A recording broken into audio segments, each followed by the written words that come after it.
율론주의자들은 말입니다. 영만 깨끗이 하면 된다고 생각을 합니다.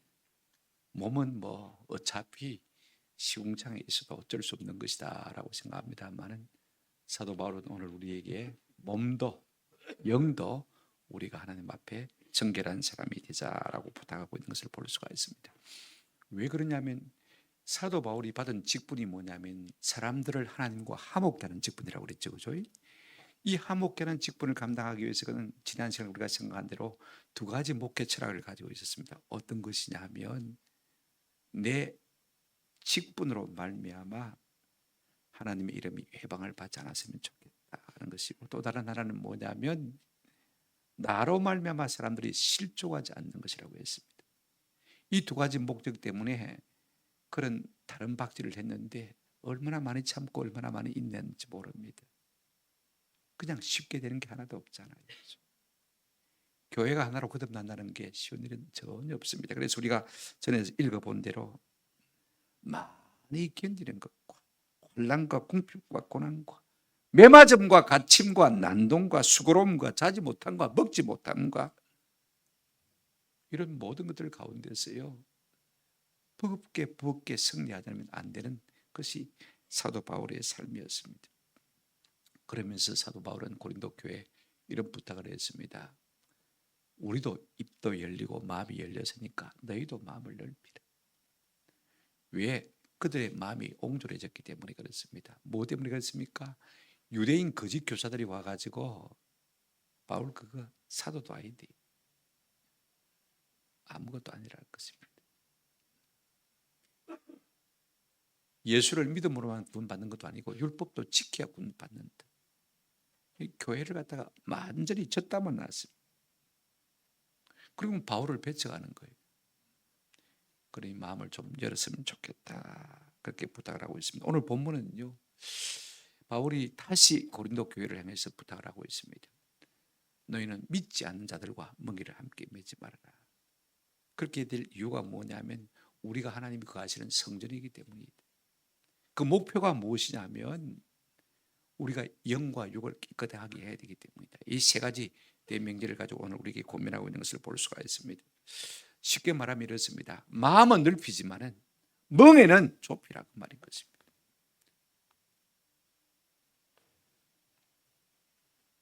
고린도는 그리스 지방 가운데서 가장 부패한 도시였습니다. 우리로 치면 부산과 같은 도시였습니다. 항구 도시였거든요. 항구 도시가 특별히 많은 죄악이 뭐냐면 우상 숭배입니다. 그죠? 부산도 그렇지 않습니까?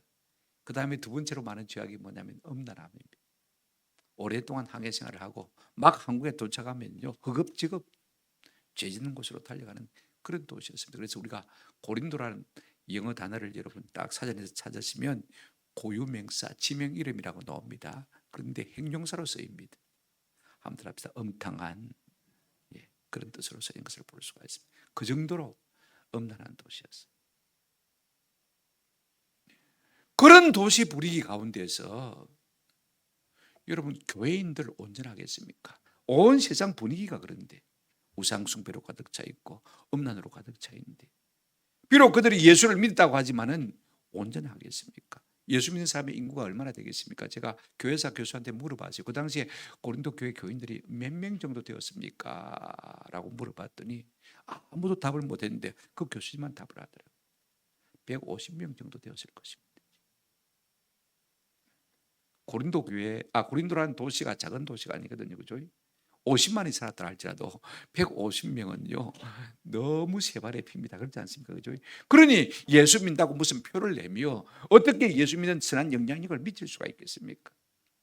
그들 가운데 물들지만 않으면 천만다행인 것입니다. 그럼에도 불구하고 사도 바울은 고린도 교회를 향해서 뭐라고 말하고 있습니까?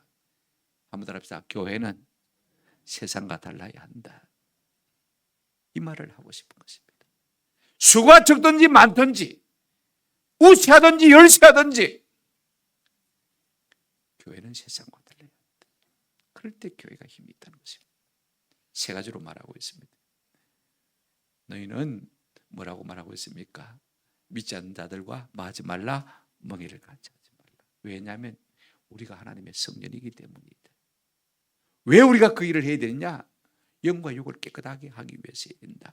이 세 가지 명제를 여러분 가지고 하나씩 생각하시면서 은혜와 도전을 받았으면 좋겠습니다. 첫 번째로 우리가 생각할 것은요, 사도 바울은 고린도 교회를 향해서 불신자들과 멍에를 같이 매지 말라고 합니다. 14절 보십시오. 너희는 믿지 않는 자와 멍에를 함께 매지 말라라고 말했습니다.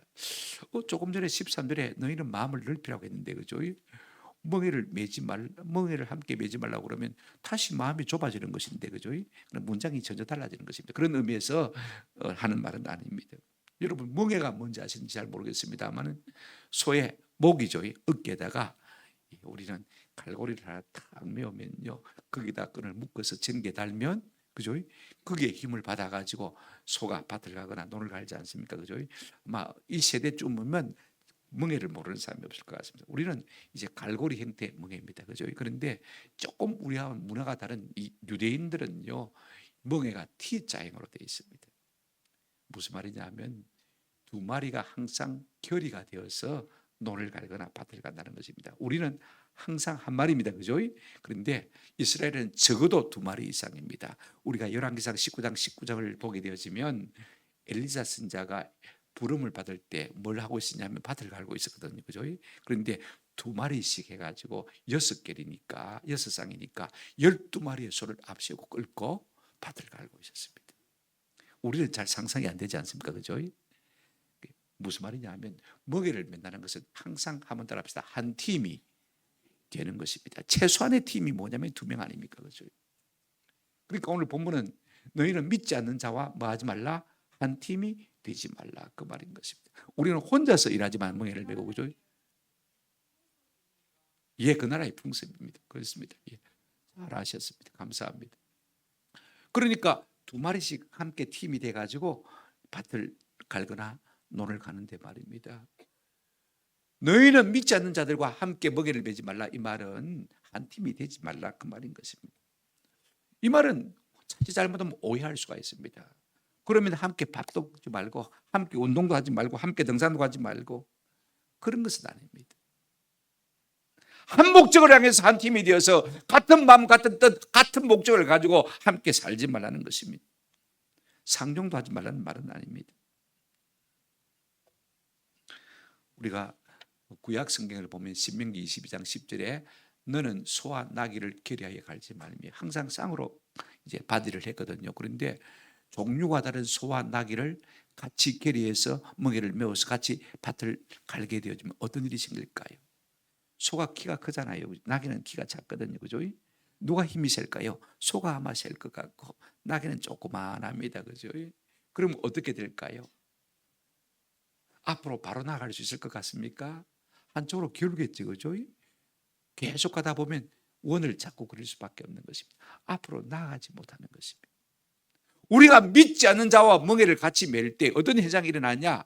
진보가 없다는 것입니다. 발전이 없다는 것입니다. 성장이 없다는 것입니다. 한 방향을 해서 나아갈 수가 없다는 말인 것입니다. 그래서 믿지 않는 자들과 함께 멍에를 매지 마라.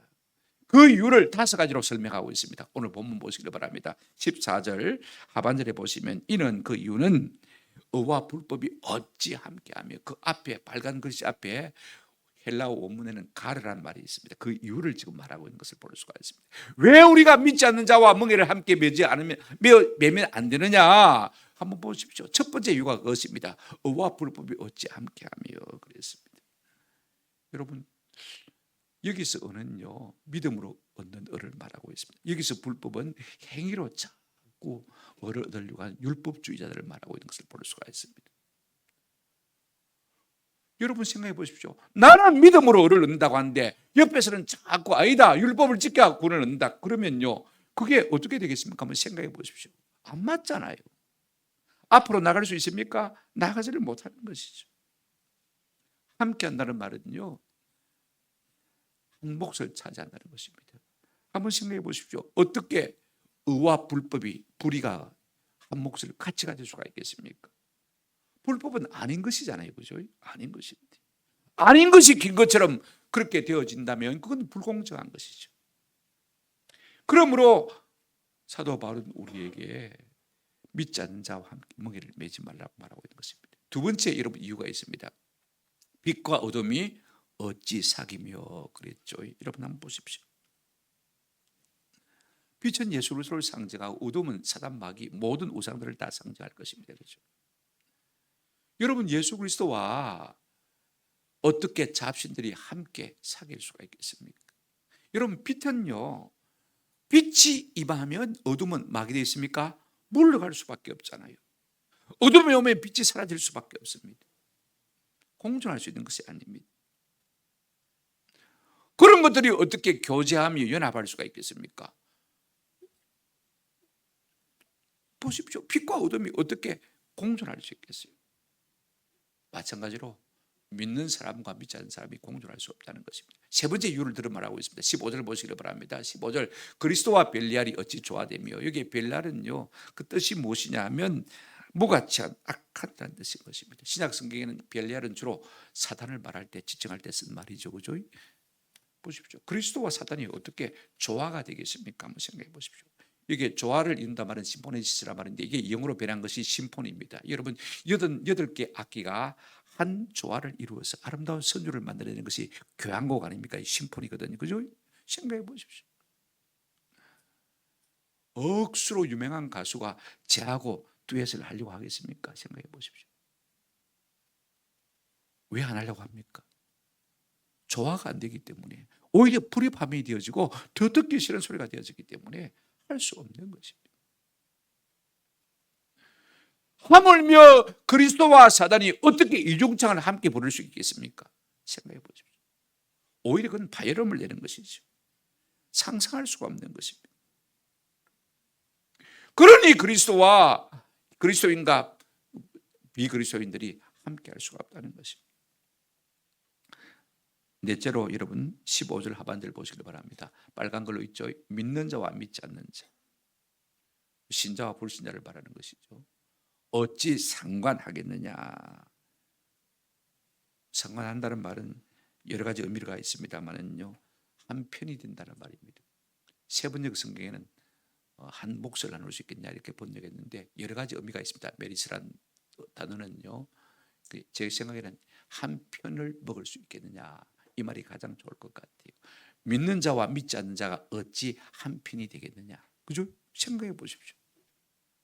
내용이 다른데, 내 속에 든 것이 다른데, 나는 하나님이 내 속에 계시고 저는 하나님이 그 속에 없는데 어떻게 한 편이 될 수가 있겠습니까? 다섯 번째 마지막입니다. 16절 하나님의 성전과 우상이 어찌 말이요 일치하리요. 여기에 말입니다. 교회당인데 하나님이 계시는 곳인데 우상을 갖다 놓으면 되겠습니까? 안 되잖아요. 어떻게 일치하리요? 일치한다는 말 함께 둘 수 있느냐 이 말인 것입니다.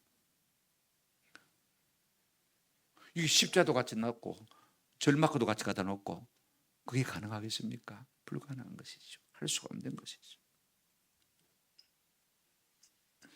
어떻게 하나님과 우상을 함께 둘 수 있는가? 계기 맞습니까? 전혀 아니지 않습니까? 그게 가능하다면 사입이고, 그게 가능하다면 종교다원주의고, 그게 가능하다면 더불어시십니다. 그죠? 한번 생각해 보십시오. 여기 사도 바울이 쓴 동사를 우리가 기억하십니다. 제일 처음에 뭐라고 했냐면 함께하며 사귀며 좋아하며 상관하며 일치가 되겠느냐. 한 편이 될 수가 없다는 것입니다. 한 몫을 나눌 수가 없다는 것입니다. 이것은 상종도 하지 말라는 말이 아닙니다. 여러분 성경 한번 보실까요? 고린도전서 5장 9절 10절 찬송, 이 성경에 이렇게 말하고 있습니다. 내가 너에게 쓴 편지에 음행하는 자들을 사귀지 말라 하였거니와. 세상에 우리 주변에 그런 사람들 많지 않습니까? 이 말은 세상에 음행하는 자들이나 탐하는 자들이나 속여 빼앗는 자들이나 우상 숭배하는 자들을 도무지 사귀지 말라 하는 것이 아니니, 만일 그러하려면 너희가 어떻게 된다고요? 세상 밖으로 나가야 할 것이라. 밥도 같이 먹지 말라는 것이 아닙니다. 같은 직장에도 같이 다니지 말라는 말이 아닙니다. 무슨 말입니까? 이 말은 어떤 의미를 갖고 있습니까? 그들의 삶의 방식이나 그들의 세상적인 가치관이나 철학을 따르지 말라는 것입니다. 성도로서의 맛을 잊지 말라는 말씀인 것입니다. 이 말씀 우리가 여러 가지로 적용할 수 있겠죠. 그죠? 첫째 결혼입니다. 그죠? 결혼은 양 집안이 하나 되는 것인데 저거 둘이만 좋다고 되는 게 아닙니다. 그죠? 양 집안이 하나 되는 것인데 사돈끼리 말입니다. 나는 교회 나가는데 저는 절에 나가고. 한번 생각해 보십시오. 같이 놀러 가자는데 나는 주일이라서 안 된다는데 그게 무슨 상관이 있냐고, 좀 빠지고 가면 안 되냐고. 나는 주일밖에는 시간이 안 되는데 얼마나 부조화되겠습니까? 동업을 한다고 생각해 보십시오. 나는 믿는 사람으로서 예배를 드리고 싶은데 저는 안 믿으니까 돼지머리 갖다 놓고 고사를 지냈으면 좋겠다고 합니다. 그죠? 그러면 그가 뭐가 되겠습니까? 한번 생각해 보십시오. 가치관이 충돌하는 거예요. 같이 살지 말라는 말은 아닙니다. 그들의 가치관에 동화되지 말라, 이 말씀인 것입니다.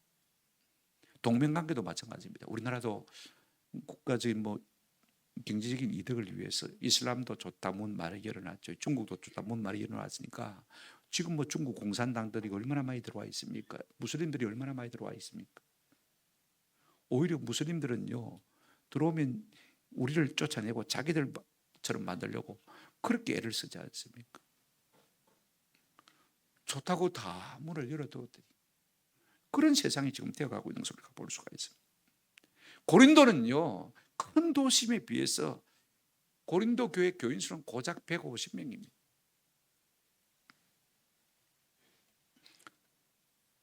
그들을 따라가면 그들이 영향을 받겠습니까? 그들과 함께하면 감동받았다. 너가 우리와 함께 해주니까 참 좋다. 그죠? 오히려 우리가 그들 가운데 속하게 되겠죠. 그죠? 그들 따라가게 되겠죠. 우리 예수님 우리에게 분명히 이렇게 말씀하셨습니다. 요한복음 17장 예수님의 고별 기도에는 이런 내용이 나오는 것을 볼 수가 있습니다. 14절 16절에 내가 아버지의 말씀을 그들에게 주어 싸우며 세상이 그들을 미워하여 싸우니 이는 내가 세상에 속하지 아니함 같이 그들도 세상에 속하지 아니함으로 인함이니이다. 우리 예수님이 세상에 속하지 아니한 것처럼 우리 교회들도 세상에 속하지 않습니다. 그러므로 믿지 않는 자들과 멍에를 마지 말라, 함께 매지 말라, 같이 일하지 말라는 것입니다. 같은 사상과 같은 뜻과 같은 마음을 가지고 동력하지 말란 말인 것입니다. 왜 그렇게 말씀하고 있냐? 그 이유가 무엇이냐? 이렇게 말하고 있습니다. 16절부터 18절까지 한번 따라합시다. 우리는 살아계신 하나님의 성전이기 때문입니다. 그 이유를 우리에게 지금 말해주고 있습니다. 16절 하반절 한번 보시길 바랍니다. 그러므로 왜냐하면 우리는 하나님의 살아계신, 여기도 왜냐하면이 붙어 있습니다. 우리는 하나님의 살아계신 무엇이라? 성전이라 라고 말하고 있습니다.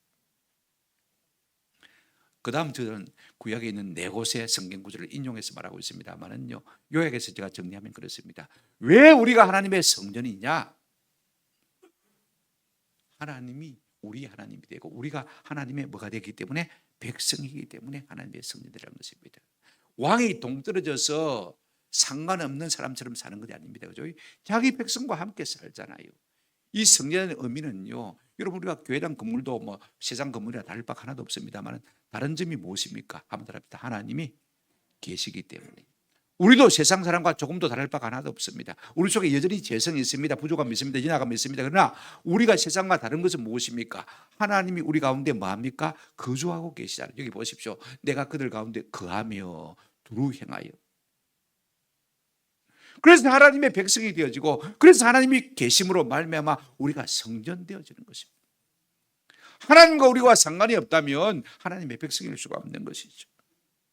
우리가 하나님의 백성 된 것은 결단코 우리의 의지나 우리의 의를 통해서 하나님의 백성 되어진 것 아닙니다. 내가 하나님 백성 되기 위해서 하나님 백성 된 거 아닙니다. 하나님께서 우리 가운데 오셔서 두루 다니며 우리 가운데 행하시기 때문에 하나님 살아계시구나, 우리가 하나님 믿고 하나님의 자녀가 되어진 것 아닙니까?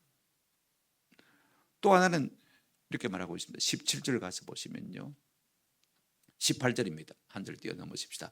너희에게 아버지가 되고 너희는 내게 뭐가 되리라?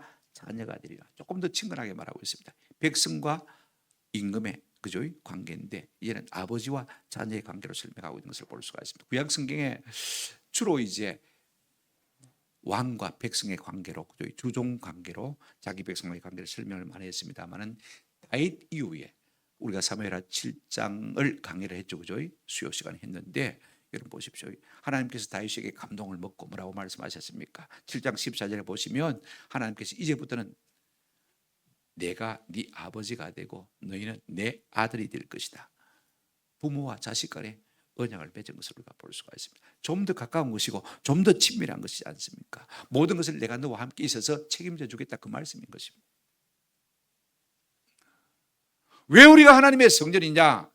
하나님이 내 아버지가 되시고 우리가 하나님의 자녀가 됨으로 말미암아 하나님이 우리 가운데 거하시고 통치하시기 때문에 우리가 하나님의 성전이 된 것입니다.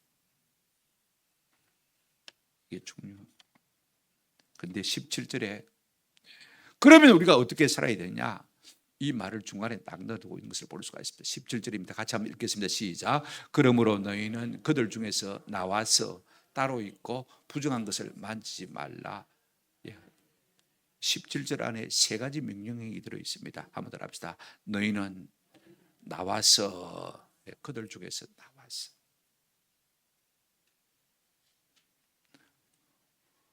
우리가 하나님의 성전이 되려면 세상 가운데서 밖으로 나오라고 말하고 있습니다. 이는 제2의 출애굽을 말하는 것입니다. 애굽에 그대로 이스라엘 백성이 머물러 있으면 하나님의 백성이 될 수가 없는 것입니다. 나오라는 것입니다. 우리는 이 세상을 살지만은 자주 세상을 벗어날 필요가 있는 것입니다.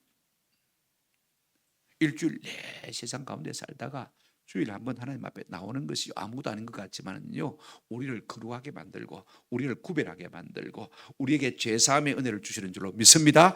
예배가 있어야, 제사가 있어야 우리의 죄가 넘어가지 않습니까? 그래서 우리가 새롭게 새 힘을 얻고 새 출발할 수 있는 은혜가 우리 가운데 주어지는 거예요.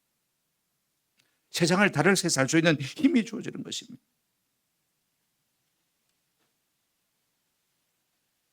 우리는 종종 세상에 거하면서 우리의 마음이 걸걸할 때마다 자주 기도의 골방으로 나가야 합니다. 나와야 합니다.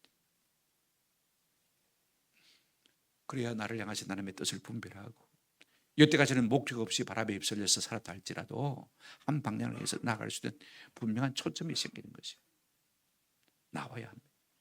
두 번째, 한번 따라하십시다. 따로 있으라.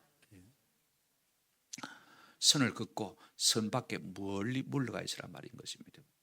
교육학자들이 학교에 담이 아이들한테 긁어친다 그래가지고 학교 담을 다 헐었습니다. 학교 담을 헐기 전에 아이들이 온 운동장 사방에서 다 놀았습니다. 담을 탁 치고 나니까 그 다음부터 아이들이 어디서만 놀기 시작하냐면 운동장 한가운데서만 놀기 시작했습니다. 뭘 말해주는 것입니까? 경계가 없으면 사람이 불안해집니다. 내가 가야 할 선이 있습니다. 넘지 말아야 할 선이 있습니다. 그 선의 경계가 무너지면 불안할 수밖에 없는 것입니다. 따로 있고 따로 있고.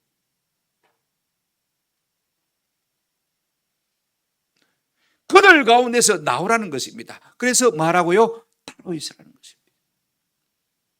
말씀의 선 안에서 너희가 거기 가라는 것입니다. 율법주의에서 빠져나오라는 것입니다. 종교 혼합주의, WCC에서 빠져나오라는 것입니다. 교회가 부패하고 타락하면 그냥 말없이 빠져나오라는 것입니다. 인본주의에서 빠져나오라는 것입니다. 뭐로 가면 서울만 가면 된다. 물론 길이야 그렇게 할 수가 있지만은요, 진리는 하나입니다. 진리는 다양할 수가 없습니다. 우리 예수님 이렇게 말씀하셨습니다. 요한복음 14장 6절 말씀이죠. 내가 곧 그 길이요, 그 진리요, 그 생명이니 그렇게 말씀하셨습니다. 진리는 하나밖에 없는 것입니다. 우리가 선을 긋고 따로 거할 때야만 하나님의 온전한 성전이 되어줄 수가 있는 것입니다. 세 번째 무슨 명령하고 있습니까? 여기 보십시오. 한번 더 합시다. 부정한 것을 만지지 말라. 뭐든지 부정한 것을 만지면 더러워집니다. 그죠? 우리가 더러운 것을 만지면 더러워지잖아요. 그러면 씻어야 되잖아요. 그죠? 그렇지 않습니까? 여러분, 눈도 마찬가지입니다. 삭된 것을 보지 마십시오. 오염되어집니다. 유플러스란다. 유튜브 너무 보지 마십시오. 저는 넷플릭스가 그렇게 음란한 것인 줄 잘 몰랐습니다. 한 번도 본 적은 없고 지금도 본 적이 없습니다만은요, 사람들이 그렇게 말하더라고요. 거기 가면 온갖 더러운 것이 다 있다고.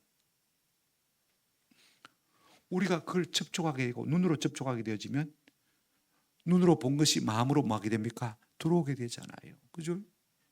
접촉하지 말아요. 귀로 듣는 것도 마찬가지입니다. 한 번 들으면 열에서 사라지지 않습니다. 그죠? 그 접촉하는 겁니다. 그죠? 조심해야 돼요. 손으로 만져서만 접촉하는 것, 그것만 전부가 아닙니다. 눈으로 접촉하고, 귀로도 접촉하고, 입으로도 접촉하고. 고린도전서 3장 16절 17절에 우리에게 분명히 이렇게 말하고 있습니다. 11페이지. 예, 제가 읽어드리겠습니다. 너희는 너희가 하나님의 성령인 것과 하나님의 성령이 너희 안에 계신 것을 알지 못하느냐. 누구든지 하나님의 성전을 더럽히면, 우리가 성전인데 자꾸 더러운 거 보고 더러운 거 듣고, 그죠? 더러운 거 만지면 하나님이 그 사람을 마시리라, 멸하시리라. 이 말은 꼭 지옥 간다는 말은 아닙니다. 그렇게 해서라도 하나님께서 우리를 마시겠다, 정결케 하시겠다는 것입니다. 눈 밝을 때 여러분 좋은 것만 보시기를 바랍니다. 귀 밝을 때 좋은 것만 듣는 은혜가 있기를 주 이름으로 축원합니다. 그래야 부정한 사람이 되지 않을 수 있는 것입니다. 그래야 우리가 하나님의 성전이 될 수가 있는 것입니다. 내가 거룩하니 너희도 그러하니라 라고 말씀하셨습니다. 하나님을 모시고 사는 삶이 성전인 것입니다. 그러므로 우리는 세상 가운데서 나와서 따로 있고 부정한 것을 만지지 말라고 합니다. 이것이 성전된 우리에게 요구하는 하나님의 말씀인 것입니다. 이사야 52장 11절에도 그런 말씀이 있습니다. 너희는 떠날지어다 떠날지어다. 거기서 나오고 부정한 것을 만지지 말지어다. 그 가운데서 나올지어다. 여호와의 기구를 매는 자들이여 스스로 정결하게 할지어다. 그렇게 말하고 있습니다. 세 번째로 이제 목표를 말하고 있습니다. 여러분 주보 초안에는 제가 방법이라고 말씀드렸는데 초안을 내놓고 가만히 생각을 해보니까 하나님께서 어떤 목표를 가지고 이렇게 말씀하셨는지를 깨닫게 되어집니다. 이제 우리가 믿지 않는 자와 멍에를 함께 매지 아니하고 하나님의 성전된 것을 의식하고 왜 그렇게 살아야 되냐, 그렇게 살자면 안 되는 이유, 목적이 뭐냐? 한번 합시다. 영과 육을 온갖 더러운 것에서 깨끗하게 하기 위함입니다. 이게 참 중요합니다. 7장 1절 한번 보시길 바랍니다. 같이 읽어보실까요? 시작. 그런즉 사랑하는 자들아, 이 약속을 가진 우리는 하나님을 두려워하는 가운데서 거룩함을 온전히 이루어 육과 영의 온갖 더러운 것에서 자신을 깨끗하게 하자. 먼저 성도가 어떤 사람인지를 우리가 기억할 필요가 있습니다. 원문은 그렇습니다. 그런즉 이 약속을 가진 사랑하는 자들아, 거꾸로 되어 있습니다. 이 약속을 가진 사랑하는 자들아. 성도는 어떤 사람이냐? 약속을 가진 사람들입니다. 어떤 약속을 가진 사람이냐? 앞에 있는 말씀을 생각하면 되겠죠. 16절과 18절에 보시면 너희는 하나님의 뭐다? 백성이라. 18절에 보면 너희는 하나님의 아들이라, 자녀라. 내가 지어낸 약속이 아닙니다. 하나님이 우리에게 주신 약속입니다. 아멘. 이 약속을 가진 우리야말로 하나님의 백성이고 하나님의 자녀인 것입니다. 하나님의 사랑받는 자들인 것입니다. 오늘 우리에게는 이런 자긍심, 이런 자기 정체성이 있어야 우리가 세상 가운데서 온전히 살 수가 있는 것입니다. 그래서 세상 가운데서 나와서 따로 있고 부정한 것과 접촉하지 않을 수 있는 은혜가 우리 가운데 있는 것입니다. 이게 중요해요. 우리가 누구냐? 약속을 가진 사람들이다. 그러면 약속을 가진 사람은 어떻게 살아야 되느냐? 7장 1절을 보시기 바랍니다. 우리는 하나님을 두려워하는 가운데서. 여러분, 거듭난 성도의 특질은요, 한번 합시다. 하나님이 두렵습니다. 자꾸 하나님이 의식이 되어져. 내가 뭘 하려고 해도 하나님이 의식이 되어지는 거예요. 성령이 그 가운데 계시기 때문에 그렇습니다.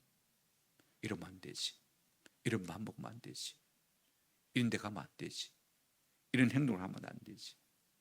자꾸 성령이 의식이 되어지는 거예요. 하나님이 두렵다.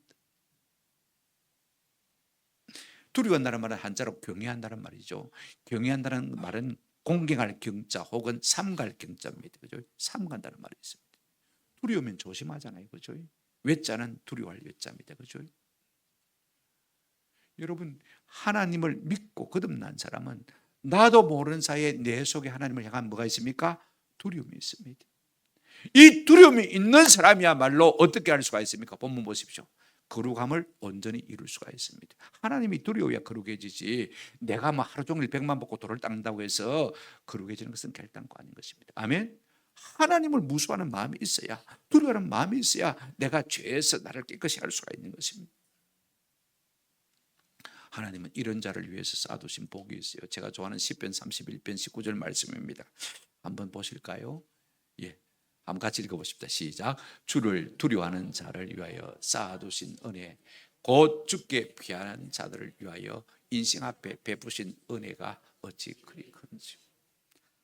하나님은 하나님을 두려워하는 자에게 엄청난 은혜를 준비해놓고 계십니다. 아멘. 하나님을 두려워해도요, 수지 맞는 것입니다. 하나님을 두려워하는 가운데 뭐 할 수가 있습니까? 거룩할 수가 있습니다. 그러니까 하나님을 두려워하는 것은 곧 우리가 거룩해지는 비결인 것을 볼 수가 있습니다. 그렇게 해서 어떻게 합니까? 오늘 본문 11장 하반절 보시기 바랍니다. 육과 영의 온갖 더러운 것에서 자기를 맞아 깨끗하게 하자. 여러분, 육입니다. 그렇죠? 몸은 함부로 굴려도 되는 것 아닙니다. 술, 담배에서 우리를 깨끗하게, 음란과 마약 가운데서 우리를 깨끗하게. 지금 고린도 교인들을 향해서 너그 도시 사람들처럼 제발 술집 좀 그만 가라는 이 말인 것입니다. 매춘하는 데 가지 마라 그 말인 것입니다. 회사 직장인에게 1차만 따라가고 2차, 3차는 가지 마라 그 말인 것입니다. 그게 우리가 몸을 깨끗하게 하는 비결이라는 것입니다. 따라가면 닮게 되어 있습니다. 맞습니까? 둔해지게 되어 있습니다. 차츰 그 가운데 빠지게 될 수밖에 없어요. 우리가 시편 1편을 보십시오. 복 있는 사람은 악인의 길을 뭐합니까? 따르지 아니하며, 그 다음에 자리에 서지 아니하며, 그 다음에 자리에 앉지 아니하며. 따라가다가 거기 있습니다. 그러다가 주저앉아 버리면요, 악인처럼 되는 것이죠. 근데 복 있는 사람은 그렇게 하지 않는 사람이라고 말하고 있는 것을 볼 수가 있습니다. 그러면 육만 깨끗하면 됩니까? 영도 깨끗해야 됩니다. 진리의 말씀을 잘 분별해야 됩니다. 맞습니까? 이것도 좋다 저것도 좋다가 아닙니다. 율법주의, 행함으로 말미암아 구원한다는 것, 그거 다 배척해야 되는 것입니다. 그럴 때 우리의 영과 육이 카타르시스, 깨끗해질 수가 있는 것입니다. 정화될 수가 있는 것입니다. 정결함을 입을 수 있는 것입니다. 우리의 영혼을, 육을 모욕한다고 깨끗해지는 것 아닙니다. 어디 여행 갔다고 해서 깨끗해지는 것도 결단코 아닙니다. 그렇지 않습니까? 그죠? 어디 무슨 수련회 2박 3일 갔다고 해서 깨끗해지는 것은 아닙니다. 하나님을 두려워하는 가운데 거룩해지면서 영과 육이 깨끗해지는 것을 볼 수가 있습니다. 여러분, 세상이 교회로 들어오면 그걸 갖다가 우리가 뭐라 하냐면 세속화라고 합니다. 교회가 세상에 들어가서 영향을 미치면 그것을 복음화라고 합니다. 우리가 믿지 않는 자와 자꾸 엮이게 되어지면요, 세속화되어집니다. 교회는 다니는데 예수 믿는 냄새가 전혀 안 나는 것입니다. 성경은 우리에게 이렇게 말하고 있습니다. 깨끗한 것보다 더 아름다운 것이 없다고 말하고 있습니다. 깨끗한 것보다도 더 큰 기쁨이 없다고 말하고 있습니다. 여러분, 돈이 많아서 내 마음대로 할 수 있어서 기쁨이 있는 것 아닙니다. 내가 깨끗하면, 내가 하나님 앞에 성결하면, 내가 거룩하면요, 세상에 줄 수 없는 기쁨이 우리 가운데 가득하게 되는 은혜가 있는 줄로 믿습니다. 그래서 너희는 온갖 더러운 것에서 너희 영과 육을 뭐하게 하라?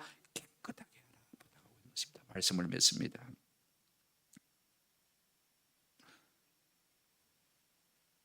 우리가 세상으로 가면 세상이 우리에게 감동을 받고 영향을 받을 것 같지만요, 그렇지 않습니다. 오히려 우리가 변질되는 것입니다.